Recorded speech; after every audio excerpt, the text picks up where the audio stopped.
Olá, meu nome é Adson Brunelli Júnior e esse vídeo é a explicação sobre a resolução da prova 3 de transferência de calor 1, que é sobre condução de calor com geração de energia. Bom, na questão 1, ela tem os seus dados e pede para derivar uma expressão para a distribuição de temperaturas Tx. Bom, então na questão é feito algumas hipóteses, que temos no esboço, e a partir disso, da equação geral de condução de calor para as coordenadas retangulares, com as devidas simplificações, vamos obter essa expressão. A partir dela, separando e integrando duas vezes, determina-se a solução geral. Bom, determinando a solução geral, chegamos numa expressão de t de x, e partindo daí, para o caso das condições de contorno ser diferente, no caso T1 maior do que T2, vamos aplicar as condições de contorno, que é o x menos L e o x mais L. Vamos aqui resolver o sistema e achar o C2 e posteriormente o C1, substituindo essas duas constantes na equação geral, vamos chegar à expressão T de x para o caso do T1 maior do que T2. Já no caso da condição de contorno ser igual, T1 a T2, vamos ter a expressão T de x logo aqui abaixo. Questão número 2. É uma questão sobre uma geração de calor por unidade de volume, e a questão aqui nos dá os dados, e a questão pede para derivar uma expressão para a perda total de calor a partir da superfície da parede por unidade de área, que é o Q sobre A. Bom, fizemos aqui algumas hipóteses e um esboço da questão. Com isso, vamos partir da equação geral da condição de calor para as coordenadas retangulares e, fazendo as devidas simplificações a partir das hipóteses, vamos obter essa equação aqui. A partir dela, vamos separar ela e integrar duas vezes para obter uma solução geral, que vai ser o t de x.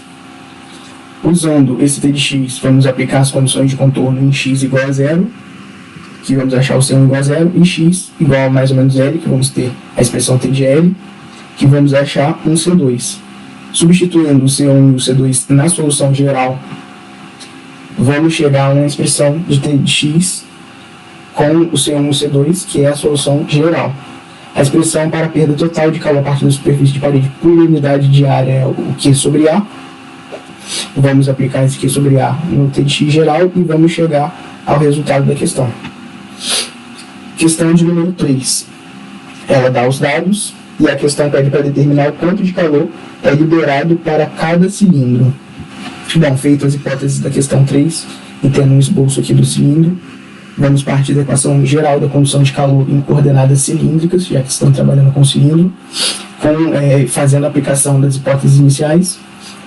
Vamos obter essa primeira equação aqui. Aqui tem o esboço da seção transversal do cilindro, separando e integrando duas vezes a solução geral que chegamos aqui. Vamos, depois que separar e integrar duas vezes, vamos chegar na equação da temperatura aqui em função do R, com duas constantes. Aplicando as condições de contorno, que é o R igual a zero, vamos achar um C1 igual a zero, e o R igual a RU, vamos achar um C2. Daí vamos substituir essas duas constantes e chegar numa expressão para o T de R. Bom, como a taxa de perda de calor no turbo é determinada pela lei de Fourier, portanto, a gente vai usar a fórmula aqui do Q. Em 1, a gente vai cortar aqui o C1.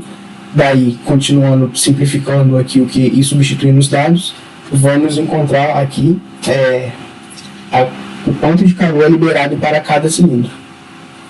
Questão de número 4.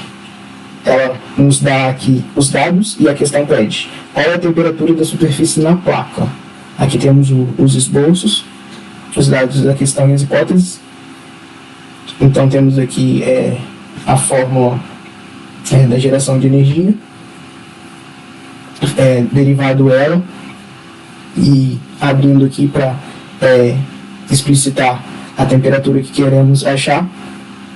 Vamos substituir os dados nessa equação e vamos achar aqui que a temperatura da superfície na placa é 310,571 graus Celsius. A questão 5 é a questão sobre um projeto de aquecedor elétrico E essa questão, ela pede para determinar a bitola, o comprimento do fio adequado e a corrente requerida, ou seja, 3 coisas aqui, né? A bitola, o comprimento do fio e a corrente requerida. E aí ela pede para discutir quais os efeitos da redução do coeficiente de transferência de calor poderia causar. Bom, temos os dados aqui e os esboços, a fórmula aqui da geração de energia. Partindo da equação geral de condução de calor para coordenadas cilíndricas, vamos aplicar as hipóteses em cima para começar a abrir a questão. E vamos chegar nessa equação. Separando ela e integrando 2 vezes, vamos ter aqui o nosso T de R com as 2 constantes. Aplicando as condições de contorno em que o R é igual a 0 e que o R é igual a RO, vamos ter o C1 e o C2. Onde vamos substituir essas constantes na solução geral para poder achar a expressão T de R. Bom, respondendo a primeira pergunta na questão, a transferência de calor por condução, vamos aqui guardar essa equação. A diferença de temperatura entre o centro do fio e a superfície é dada por essa equação, que vamos também guardar, somando a diferença das 2 temperaturas, do 1 e do 2 que guardamos. Vamos ter mais uma relação aqui, que é a 4, e vamos começar agora a resolver aplicando 1 em 4. Né? Vamos aplicar um dentro do outro. E vamos ter aqui mais uma relação. Bom, a gente conhece aqui a fórmula do Q-ponto. Então, vamos ter que chegar no 6, que é a fórmula do comprimento.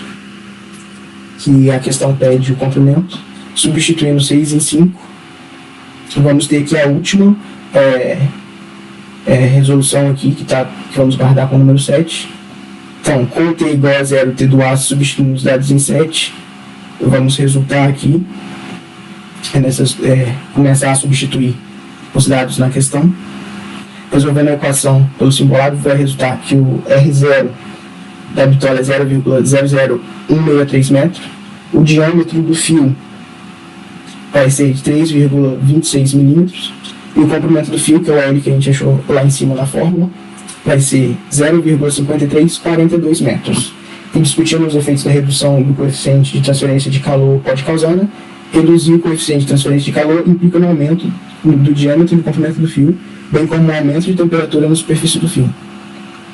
Bom, questão 6. Ela pede na letra A expressar a equação diferencial com as respectivas condições de contorno do sistema, obter uma relação para a variação de temperatura na esfera via resolução da equação diferencial e determinar a temperatura ao centro da esfera.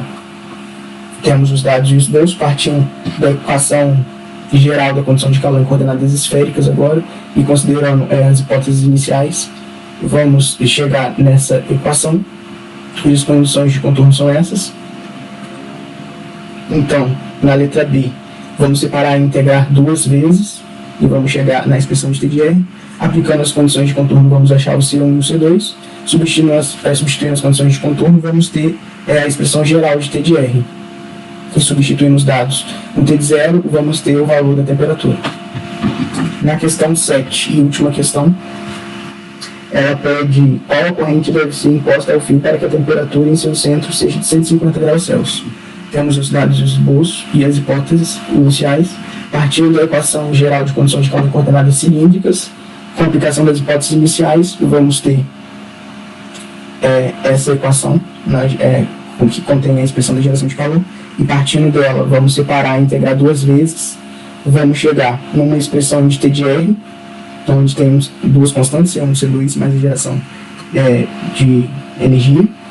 Aplicando as condições de contorno, a derivada aqui da temperatura vai ser aqui igual a 0, vamos ter um C1 igual a 0, e em R para igual a RO, vamos ter aqui uma temperatura em função de R0, de TS, que vamos achar um C2, e substituindo a constante C1 e C2 na solução geral, vamos ter uma expressão geral de TR com as constantes C1 e C2. Em R igual a 0 resulta nessa equação a geração de calor por unidade de volumétrica é dado por essa relação, a transferência de calor por convecção é dado por essa relação. Então aqui vamos guardar essas relações, igualando 2 em 3, vamos ter esse número que vamos guardar em 4, somando as equações 1 e 2, vamos ter mais uma nova relação. Portanto, a geração de energia aqui vai ser igual a 557,318. Conhecemos equação. Então vamos guardar aqui para a corrente. Substituindo 2 em 5, a corrente elétrica requerida para a temperatura do centro do fio seja igual a 150, vai ser igual, substituindo os dados, 573,91 ampere. É isso, muito obrigado.